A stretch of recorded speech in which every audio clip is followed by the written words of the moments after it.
عشق کروں جس سے میں لڑاؤں بڑا پیارا ہو. تو اللہ تبارک و تعالیٰ جس سے پیار کرے، جسے اپنا محبوب بنائے، بنانے والا خود جب بنانے والا خود بنا رہا ہے تو اپنے محبوب کو کس ناز و نخروں سے بنا رہا ہوگا؟ کیا اس نے اس میں کوئی کمی چھوڑی ہوگی؟ ہرگز اس نے اس میں کوئی کمی نہیں چھوڑی ہوگی. اس نے تو بڑے ناز و نخروں سے اسے بنایا. اور محمد رسول اللہ صلی اللہ علیہ وسلم کی زندگی کا ایک تھوڑا سا تذکرہ ہو جائے. یوں تو میرے آقا محمد رسول اللہ صلی اللہ علیہ وسلم نے زندگی گزارنے کے ہر ایک پہلو پر جو ہے اللہ کے نظر ثانی محمد رسول اللہ نے کر کے دکھایا. نظر ثانی پر نبی اکرم صلی اللہ علیہ وسلم کے دادا محترم کا انتقال ہوا. اللہ کے نبی اپنے چچا ابو طالب کی کفالت میں آ چکے. ایک دن ابو طالب نے اپنے بھائیوں کو اکٹھا کر کے کہنے لگے، میں سفر میں جا رہا ہوں، میں سفر کے لیے جا رہا ہوں، میرے اس محمد کا، میرے اس بیٹے کا خیال، اس کی دیکھ بھال. یہ بات ہے اور وہ گھر سے نکل پڑے. اپنی اونٹنی پہ سوار ہوئے، اونٹنی کو چلانے کا اشارہ کرتے ہیں، دھمکاتے ہیں، پیٹتے ہیں، لیکن اونٹنی قدم نہیں اٹھا. بہت زور، بہت کوشش کر چکے ہیں، لیکن اونٹنی اپنی جگہ سے ہلتی نہیں ہلتی. ابو طالب نے آگے کو جھک کر کے دیکھا کہ کیا بات ہے، اونٹنی چل کیوں نہیں؟ دیکھا کہ محمد اونٹنی لکیر پکڑے ہوئے کھڑے. کہا کہ بھتیجے کیا بات ہے میرے بیٹے، میرے بھتیجے کیا بات ہے، میری جان کیوں؟ کہا کہ چچا اکیلے جا رہے ہو، مجھے بھی ساتھ لے کے چلو. کہا کہ بیٹے سفر بہت لمبا ہے، تھک جاؤ گے، نہیں اتنی لمبی سواری کر پاؤ گے. سفر کی بڑی تھکن ہوا کرتی ہے، بڑی پریشانیاں سفر میں آیا کرتی ہے بیٹے، بڑی مصیبتیں آیا کرتی ہے بیٹے، مت جا، یہی ٹھہر جا. تاریخ کا ایک جملہ جو محمد رسول اللہ نے ابو طالب سے کہا تھا، ہزاروں ٹکڑے ان کے دل کے کر دیے تھے. کہا کہ چچا اس وجہ سے چھوڑ کے جا رہے ہو کہ میں آپ کا بھتیجا ہوں، کاش اگر آج میرا باپ زندہ ہوتا تو مجھے یہاں چھوڑ کے نہ جاتا، میں دروازے پر بیٹھ کے نہ روتا، اپنے باپ کے ساتھ میں بھی سفر کے لیے جاتا. یہ لفظ سنے ابو طالب نے اونٹنی سے نیچے اترا، شفقت کے بادل پھیلا دیے، بھتیجے کو اپنے سینے سے لگایا. کہا کہ نہیں دیکھتا، چل تو ہی چل، دونوں چلتے. سفر شروع ہو گیا. ادھر یہ سفر کے لیے نکل رہے ہیں، ادھر تاریخ کی کتابوں میں ملتا ہے ایک راہب جس نے اپنی کتابوں میں دیکھا کہ ایک درخت کے نیچے یہاں ایک بچہ آ کر کے بیٹھے گا جو آخری نبی ہوگا، جسے آخری نبی نبوت کا تاج پہنایا جائے گا. اس درخت کے نیچے آ کر کے بیٹھے گا. خاصیت یہ ہوگی وہ جہاں بیٹھ جائے گا درخت بھی اپنا سایہ وہی لے کر کے آ جائے گا. اس راہب نے اپنا گرجا گھر وہی بنا لیا، اپنا عبادت خانہ وہی بنا لیا، وہی رہنا شروع کر دیا. 400 سال سے وہی رہ رہا ہے، اپنے عبادت خانے سے، گرجا گھر سے باہر نہیں نکلا، باہر قدم نہیں رکھا ہے. ادھر یہ چلے ہیں، ادھر وہ انتظار کر رہا ہے. ملا کتابوں میں اس نے پڑھا تھا کہ جب وہ آئے گا تو بادل اس کے سر پہ سایہ کیے، بادل بھی اس کے ساتھ سایہ کرتے ہوئے چلے.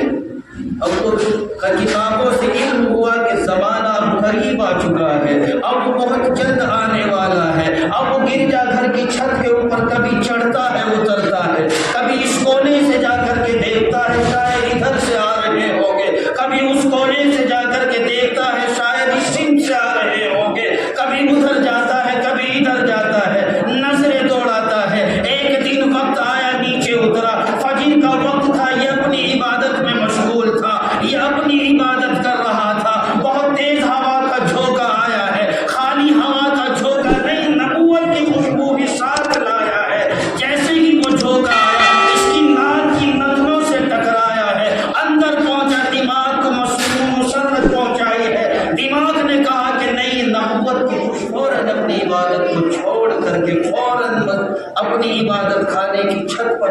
گیا ہے، اب کونے سے دیکھتا ہے کہ کدھر سے آ رہے ہیں، کدھر سے پہنچ رہے ہیں، ایک جانب سے گرد اٹھتی ہوئی دکھائی، گرد پڑتی ہوئی دکھائی۔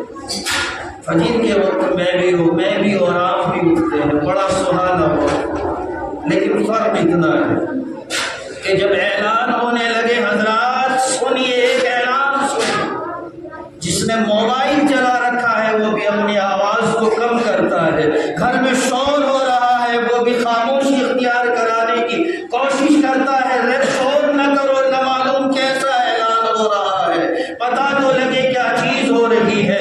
ریڈیو پر جو ٹھیلیوں پر سبزی بیچنے والے بھی اپنی آواز کو بند کر لیتے ہیں۔ یاد رکھنا، جب ریڈیو پر آوازیں بند ہونی شروع ہو جائیں اور کان اعلانوں کی طرف لگ جائیں اور اعلان یہ ہونے لگے قیامت قریب ہے، سمجھ لینا قیامت قریب ہے، کیونکہ جب آدمی صبح کو اٹھ کر کے مسجد کی جانب نہیں منڈی کی جانب پہنچ رہا ہے، جب آدمی سردی میں اٹھ کر کے برف کے گولوں سے تو کھیلنا گوارا کر رہا ہے، ٹھنڈے پانی سے وضو کرنا اسے گوارا نہیں ہو رہا ہے، سردی لگ رہی ہے، سمجھ لینا اب قیامت کا زمانہ قریب آ چکا، اب یہ دنیا قیامت کی ختم ہونے کی طرف چل رہی ہے، اب اس کی تباہی بربادی کی آنی شروع ہو گئی ہے، کیونکہ تجھے دہی کی ضرورت نہیں تھی، تیرے ذہن و دماغ میں آیا کہ تو دکان پر پہنچ دودھ لے کے آ، کہیں یہ دودھ ختم نہ ہو جائے، اگر نہیں ملا تو گھر کا نظام خراب ہو جائے گا،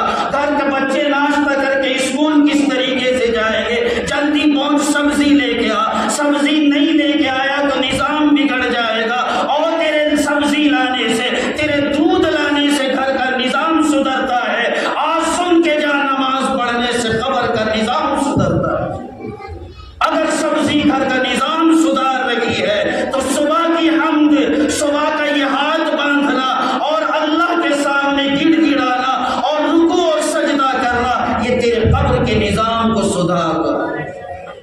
اگر نہیں پتا تو پہنچ قبرستان میں جا کے دیکھ، ان سے جا کے پوچھ کے سال سال ہو گیا ہے، میرا باپ میری قبر پہ نہیں آیا، میرا بیٹا میری قبر پہ نہیں آیا، اگر آئے بھی ہے تو صرف مٹی ڈالنے کے لیے، ان سے کہہ تو صحیح مجھے تین تھاری مٹی کی ضرورت نہیں ہے، آئے بھی ہو تو مٹی لے کر کے آئے ہو، اس مٹی سے نہ مجھے فائدہ نہ تمہیں فائدہ نہ مٹی کو فائدہ، چاہیے تو یہ تھا تو 3 مرتبہ قل هو اللہ احد پڑھ کر کے مجھے پہنچا دیتا، تسبیحات کے دانوں پر سبحان اللہ الحمدللہ پڑھ کے مجھے پہنچا دیتا، قسم خدا کی 100 دانہ تو پڑھ رہا ہوتا اور 100 دانے کو تو ختم کرتا، ادھر میری قبر کو جنت کی طرح سجا دیا جاتا، میری قبر میں جنت کی ہوائیں چلا دی جاتی، لیکن مسلمان آج ہم مسلمان نہیں ہیں، ہم نے مسلمانیت کو چھوڑ دیا تو اللہ نے ہمیں چھوڑ دیا، جاؤ ذلیل ہو جاؤ، کوئی تمہارا پرسان حال نہیں۔ بلا اللہ کے نبی صلی اللہ علیہ وسلم 12 سال 4 ماہ 2 مہینے کی عمر شریف جب اپنے چچا کی ساتھ سفر کر رہے ہیں، اس درخت کے پاس جا کر کے پہنچے، پاک والوں نے اپنا سامان اتارا، سب درخت کے سائے میں بیٹھ گئے، اللہ کے نبی صلی اللہ علیہ وسلم کچھ دور ہٹ کے بیٹھے، سایہ نہیں تھا، دھوپ تھی، سایہ نہیں تھا، جیسے ہی میرے آقا نے وہاں بیٹھے ہیں، آقا بیٹھے ہیں، یا تو درخت یوں تھا یا درخت اپنا سایہ لے کر کے محمد رسول اللہ کے سر پہ سایہ کر، راہب نے دیکھا جو گرجا گھر میں تھا کہ ابھی درخت کا سایہ اس وقت ادھر ہونا چاہیے تھا، آج درخت کا سایہ ادھر نہیں ادھر کیسے پہنچ گیا ہے، فوراً چھت پہ چڑھا، دیکھا کہ ایک بچہ بیٹھا ہوا ہے اور درخت اس کے اوپر سایہ کیے ہوئے،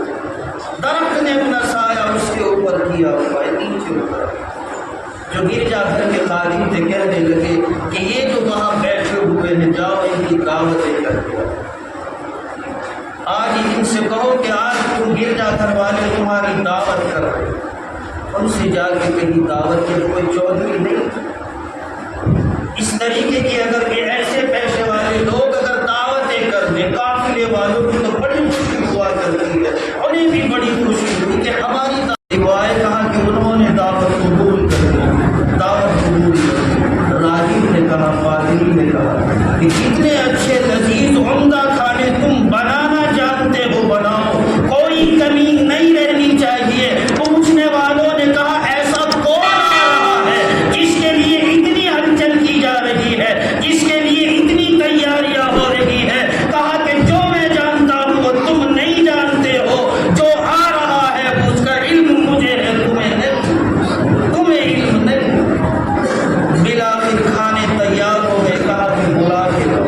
اب بلانے کے لیے گئے، سب آ رہے۔ اس نے ایک طرف ان مہمانوں کی طرف نظر دوڑائی، ایک طرف دسترخوان کی طرف نظر دوڑائی، کہا کہ سب آ گئے، کہا کہ سب آ گئے۔ اب جس کے لیے یہ دسترخوان سجایا گیا وہ دکھائی نہیں دیتا، وہ نہیں ہے دسترخوان کو۔ کہا کہ سب آ گئے، کہا کہ سب آ گئے۔ کہا کہ یار ایک چھوٹا سا بچہ بھی تو تھا جو فلاں طرف بیٹھا ہوا تھا، یار وہ دکھائی نہیں دیتا ہے۔ کہا کہ وہ تو چھوٹا سا بچہ تھا، ہم یہ سوچ وہ ہمارے سامان کی حفاظت کر رہا ہے، کوئی ہمارے سامان کو اٹھا کے نہ لے جائے، اسے تو حفاظت کے لیے بٹھا کے آئے ہیں۔ کہا کہ تم جسے چھوٹا سمجھ رہے ہو وہ چھوٹا نہیں ہے، کائنات میں سب سے بڑا بن کے آیا ہے، اسے تو اللہ نے کائنات میں سب سے بڑا بنا دیا، چھوٹا نہیں ہے، جاؤ لے کے آؤ۔ یہ دسترخوان تو سجایا ہی اس کے لیے، بالآخر لے کے جیسے ہی گرجا گھر میں میرے آقا نے قدم رکھا، فاطمی نے ہاتھ کہا کہ اپنے خادموں سے کہا تم انہیں کھانا کھلاؤ، اس کی مہمان نوازی ہم کریں گے، ہم اس کی مہمان نوازی کریں گے، اپنے خاص کمرے میں لے کے جائیں، جا کے ہاں اپنے ہاتھ سے لقمے بنا بنا کے کھلا اپنے ہاتھ سے۔ بالآخر مختصر کرنا رخصتی کا وقت ہو، رخصتی اب جانے کا وقت ہو، سب جانے لگے۔ مراحل نے پھر ہاتھ پکڑ لیا، کہا کہ تم ادھر، مجھے کچھ بات کرنی ہے، کچھ سوال کرنے ہیں، کچھ پوچھنا کہتے ہیں۔ کہا کہ تمہارے ساتھ کون؟ اس کے ساتھ آئے، ابو طالب آئے، کیا لگتے ہو اس کے؟ کہا کہ باپ باپ نہیں ہو سکتے ہو اس کے۔ کہا کہ کیوں نہیں ہو سکتے ہو؟ کہا کہ میری کتاب بتاتی ہے اس پر یہ بچہ یتیم ہے، نہ ماں ہے نہ باپ ہے، میری کتاب بتاتی ہے محمد رسول اللہ کے چہرے کو دیکھتا ہے اور کتاب کے ورق پلٹتے جاتا ہے۔ کہا کہ ابو طالب یہ سچ نہیں ہے، پر کہوں تو یہ تمہارا بھتیجا نہیں ہے۔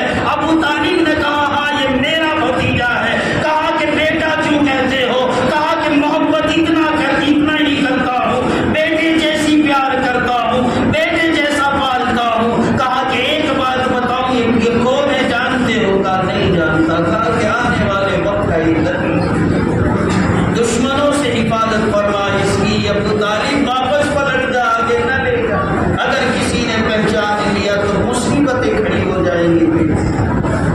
اور ایک بات مجھے اور بتانی چاہتا ہوں، بڑی مقدروں والا ہے۔ ابو طالب کہنے لگے ہاں میں بھی جانتا ہوں، جب میرے باپ کا انتقال ہونے لگا، اس کے دادا دنیا سے جانے لگے، ہم سارے بھائیوں کو اکٹھا کیا، ایک جگہ بٹھایا، کہا کہ میرے اس پوتے کا کون خیال رکھے گا؟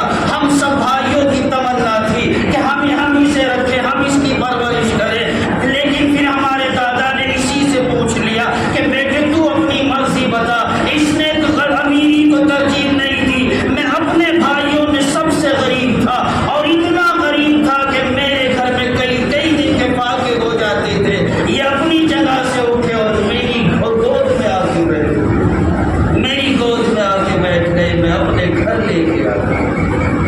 گھر میں روٹی گنی چنی تھی، بیوی کہنے لگی کہ ہم نہیں کھاتے ہیں، اسے ہی کھلاتے، دسترخوان پہ بٹھا دیں۔ یہ بیٹھ گئے دسترخوان پر، وقت گزرا، نظریں اٹھائی، کہا چچا تم نہیں بیٹھو؟ جب بھتیجے نے اتنا کہا میں بھی بیٹھ گیا، اپنی چچی کی طرف دیکھ